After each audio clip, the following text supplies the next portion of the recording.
হরে কৃষ্ণ। সুধী ভক্তবৃন্দ, ভক্তিমতিমা এবং অনন্ত বৈষ্ণবের রাতুল চরণে আমি এবং আমার সম্প্রদায়ের ভুলুণ্ঠিত বিনম্র ভক্তি শ্রদ্ধা দণ্ডবোধ প্রণাম জানাই। আজ আমরা হরিকথামৃত হরিনাম সংকীর্তন সহযোগে পাঠ করে শ্রবণ করব। যে হরিকথামৃত দেবেরও দুর্লভ।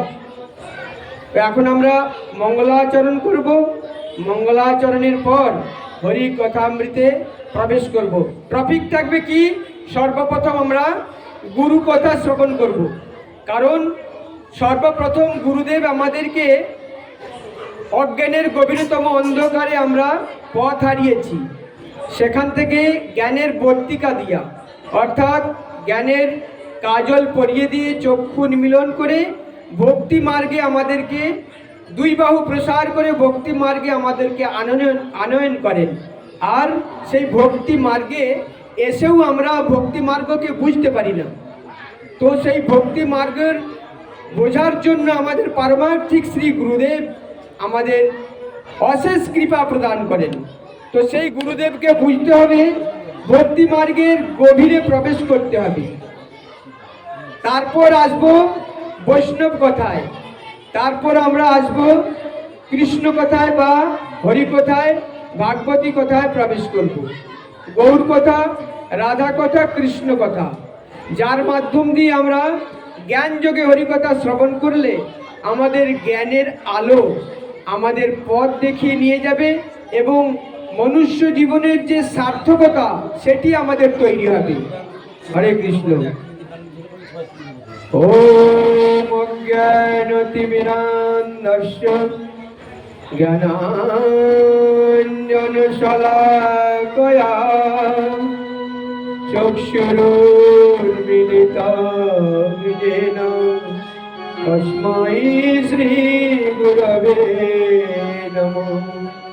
वन्देऽहं श्रीगुरु श्रीयुतपदकमलं श्रीगुरून् वैष्णवांश्च श्रीरूपं साग्रजातं सगण रघुनाथान्वितं तं सजीवं स्वाद्वैतं सावधूतं परिजनसहितं कृष्ण चैतन्य देवं श्रीराधाकृष्ण पादान् सगण ललिता श्रीविशाखान्वितांश्च नमो विष्णुपादाय कृष्णप्रेष्ठाय भूतले श्रीमते ब्रजेन्द्र नन्दनानन्द स्वामिनिति नामिने।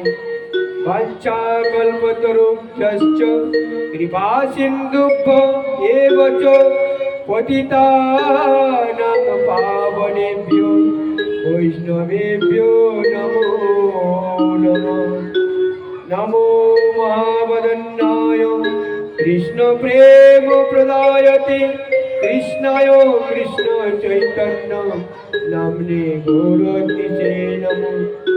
पंचतत्त्वात्मकं कृष्णं भक्तरूपस्वरूपकं भक्तवतारं भक्तकं नमामि भक्तशक्तिकम्। अनर्पितचरिं चिरात् अरुणयावतीर्ण कलौ समर्पयतुन्नतमुज्ज्वलरसं सा भक्तिश्रियं हरिपूरटसुन्दरस्तुति कदम्ब सन्दीपितं सदा हृदयस्पन्दने सूरजवासचिनन्दनं। नमो ब्रह्मण्यदेवाय गो ब्रह्मणहिताय च जगद्दीताय कृष्णाय गोविन्दाय नमो नमो। हे कृष्ण करुणा सिन्धो दीनबन्धो जगत्पते गोपेश गोपिकाकान्त राधाकान्त नमस्तुते। तप्त कंचन गौरांगी राधे वृंदावनेश्वरी वृषभानुसुतां देवी तं नमामि हरिप्रिये।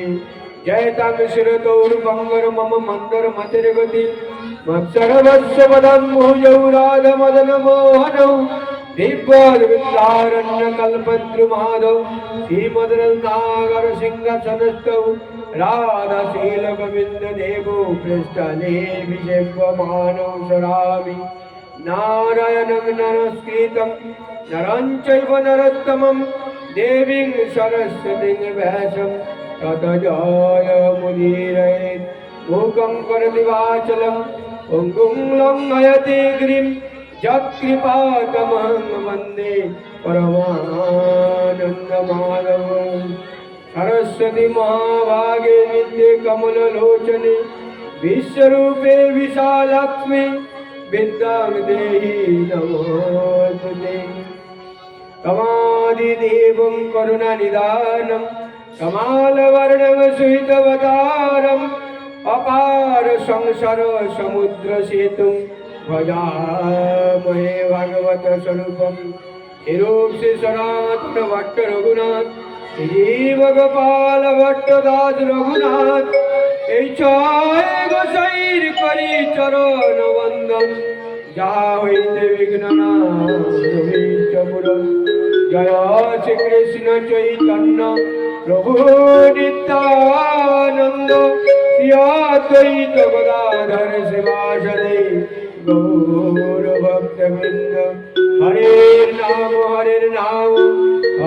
नाम एव केवलं कलौ नास्त्येव नास्त्येव नास्त्येव गतिरन्यथा। ॐ तत्सत् ॐ तत्सत् ॐ तत्सत्।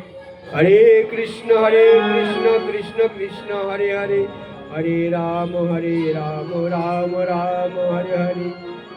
সকলে বলবেন ओम नमो भगवते वासुदेवाय। ओम नमो भगवते वासुदेवाय।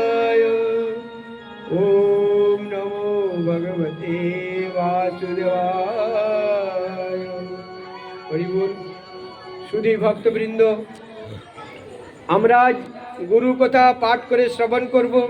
পৃথিবীতে আমাদের অনেক রকম গুরু থাকেন, শিক্ষাগুরু, কিন্তু দীক্ষাগুরু হচ্ছে এক।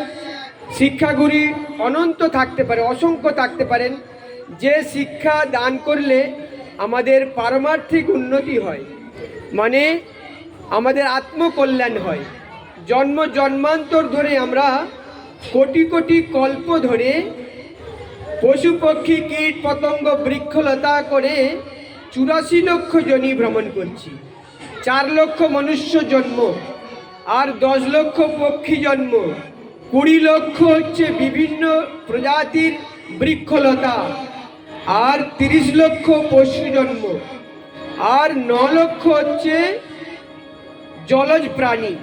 তো এইভাবে, আর 11 লক্ষ হচ্ছে কৃমিকীট। এইভাবে 84 লক্ষ জনি ভ্রমণ করছি। কিন্তু এই দেহটা কিন্তু আমাদের পোশাকের মতো। এই পোশাকটা যখন জরাজীর্ণ হয়ে যাবে, সুন্দর দেহটা থাকবে না, এক সময় ক্ষণভঙ্গুর, আজকে আছে কালকে থাকবে না, কিন্তু সত্য, অনিত্য দেহ কিন্তু সত্য। তাই শ্রীমদ্ ভগবদ গীতায় আমরা পাই, বাসাংসি জীর্ণানি যথা বিয়ায় নবানি গৃহ্ণাতি নরো পরাণি তথা শরীরানি বিয়ায় জীর্ণান্য অন্নানি সংজাতি নবানি দেহি। আমরা এই জীর্ণ বস্ত্র পরিত্যাগ করে নতুন বস্ত্র পরিধান করি। আর নতুন বস্ত্রটা যে পরিধান করব, মানে অন্য একটা যে দেহ পাবো, এই জন্মের ভজন তপস্যার রেজাল্ট আপনার কতটুকু, সেই রেজাল্ট অনুযায়ী আপনার প্রমোশন হবে বা উচ্চ ক্লাসে উত্তীর্ণ হতে পারবেন। আর উচ্চ ক্লাসে উত্তীর্ণ না হতে পারলে এই মনুষ্য জীবনটা কি হবে, ত্যাগ করে আমাদের নিচ জনিতে চলে যেতে হবে, হয় বৃক্ষলতা কৃমিকীট থেকে বিভিন্ন জনিতে চলে যেতে হবে। তো সেই জন্যে আমাদের দীক্ষা গ্রহণ করা। দীক্ষা একটা ডিগ্রি। দীক্ষার আগে থেকে আমাদের 4টা বিধিনিষেধ পালন করতে হবে। আমিষা, নেশা সেবন, অবৈধ সঙ্গ, দ্রুত ক্রীড়া, এগুলো। এই 4টা বিধিনিষেধ যদি পালনের প্র্যাকটিস না করি, অভ্যাস যোগে যদি না করি, কি হয়, সারাটা জীবন মৃত্যু পর্যন্ত আমাদের এই জিভার লালসায় জীব ইতি উতিধায় কৃষ্ণদর পরায়ণ জীব কৃষ্ণ নাহি পায়, শাস্ত্রে বলছেন। তো জিভার লালসা সারাটা জীবন মৃত্যু পর্যন্ত থাকবে। তাই সদ্গুরুর সান্নিধ্য থেকে আমাদের এই অভ্যাস যোগে এই শিক্ষা লাভ করতে হবে। খুব মনোযোগ দিয়ে শ্রবণ করবেন, খুব গুরুত্বপূর্ণ, মনুষ্য জীবনের জন্য উদ্দিষ্ট এই কথা। যারা গ্রহণ করেন তারা প্রকৃত মানব, যারা গ্রহণ করতে পারেন না তাদের মধ্যে এখনো পারমার্থিক যে উন্নতি সাধন হয় না, লেশমাত্র তাদের মধ্যে নেই। একটা মনুষ্য জীব যদি পারমার্থিক শিক্ষাকে গ্রহণ করতে না পারেন, তাহলে শাস্ত্রে বলছেন তারা পশু পক্ষীর স্তরেই এখনো রয়েছেন। শ্রবণ করার পর ব্যবহারিক জীবনে যদি কাজে লাগাতে না পারি, তাহলে আমাদের উন্নতিটা অন্য কেউ করে দেবে না। একমাত্র গুরুদেব 2 বাহু প্রসার করে আমাদেরকে বলেন, ওহে বৎস, কোটি কোটি জন্ম জন্মান্তর তুমি জন্ম মৃত্যু জোড়াবেদির চক্রে তুমি ঘুরতে থেকেছ, এখন এসো তোমার প্রমোশন করিয়ে দিই। আমরা স্কুলে পড়াশোনা করলে যেমন আমাদের পড়াশোনা করে কোয়ার্টারলি, হাফ ইয়ারলি, অ্যানুয়ালি পরীক্ষা দিতে হয়।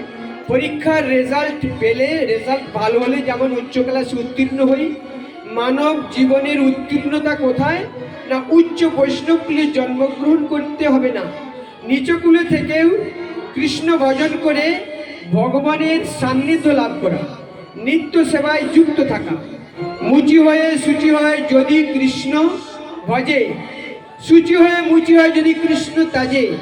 তাই মহাপ্রভু বলছেন যে জাতি কোনো নিচু উঁচু নয়, এটা একটা ব্যবস্থাপনা। ধোপা যদি আমার কাপড়টা না কাচে, আমি ব্রাহ্মণ হয়ে কাপড়টা কাচতে যাব। চাষিরা যদি আমার জমির চাষটা না করে দেয়, আমি পূজা করব না, চাষ করব।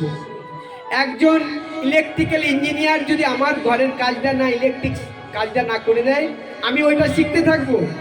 পৃথিবীতে অনন্ত শিক্ষা রয়েছে, যিনি যেই বিষয়ে শিক্ষা লাভ করেছেন সেই বিষয়ের শিক্ষিত, বাকি বিষয়ের মূর্খ। তাই অনন্ত শিক্ষা কি আমাদের লাভ করা সম্ভব? তাই পৃথিবীতে কৃষ্ণ শিক্ষাই হচ্ছে শ্রেষ্ঠ শিক্ষা। আর কৃষ্ণ শিক্ষা লাভ করলে ভগবান সবসময় আপনাকে তালুবন্দি করে রাখবেন। কেন? জ্ঞানের যে আলোক পত্রিকা, আপনাকে আগলে রাখবে। কৃষ্ণ কোথায়? বলে কৃষ্ণ কথায়। কৃষ্ণ কোথায়? কৃষ্ণ কথায়। তো কৃষ্ণ কথা শ্রবণকারী ব্যক্তিকে 4 ভাগে বিভক্ত করা হয়েছে। কিরকম? কৃষ্ণ